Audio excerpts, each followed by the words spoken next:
বৌমা, এ কি বৌমা, তুমি এখনো রান্না করো? হ্যাঁ মা, একটু রান্না বাকি বাবা, আছে। তুমি তো পুরো ঘেমে চান করে গেছো। এই তো মা, এক্ষুনি হয়ে এতক্ষণ যাবে। রান্নাঘরে কি করছো? একটু বাকি আছে। আর এত লম্বা হাতা ব্লাউজ পরার কি আছে বৌমা? তুমি যেটা বিয়ের আগে পরতে তুমি সেটাই পরবে। কাল থেকে হাত কাটা ব্লাউজ পরবে, গরমে আরাম পাবে। ঠিক আছে, এখন যাও যাও যাও যাও, রান্নাঘর থেকে যাও, বাকি রান্না আমি করে নিচ্ছি, যাও। মা আমি না একটু বেরোচ্ছি।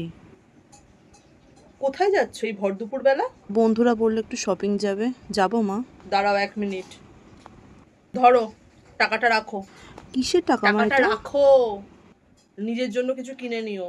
ওই তুমি বিয়ের আগে কুর্তি পরতে না, এবার থেকে ওরকমই পরবে, শাড়ি পরার কোনো দরকার নেই। জিন্সও চাইলে পরতে পারো।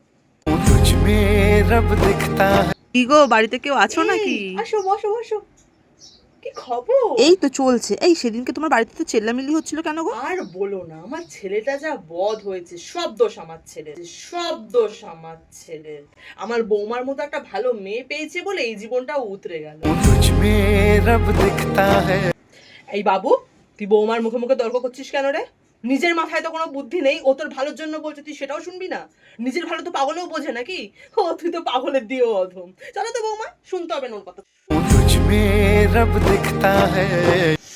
বৌমা, কি রান্না করছো? কি ভালো গন্ধ বেরিয়েছে। বিরিয়ানি রান্না করছি মা। ও বিরিয়ানি। এই তোমার ভাইটা তো বিরিয়ানি খেতে খুব ভালোবাসে। আজকে একটা কাজ করি, তোমার বাপের বাড়ির লোককেও নেমন্তন্ন করি, হ্যাঁ?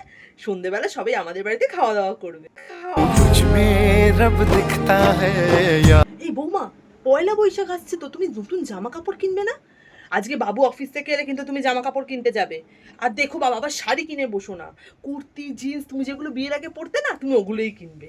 আমি ওরম ভাবেই তোমাকে দেখতে চাই। ও মা, ধরো এই মাসের সংসার খরচা। তুই তো পুরো টাকাটাই দিয়ে দিচ্ছিস। তুই বৌমাকে টাকা দিয়েছিস হাত খরচার?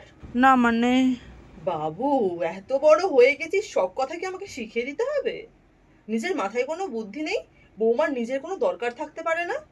হ্যাঁ, এবার থেকে স্যালারি পেয়ে বৌমাকে হাত খরচার জন্য টাকা দিবি, সেটা যেন আমাকে বলে দিতে না হয়।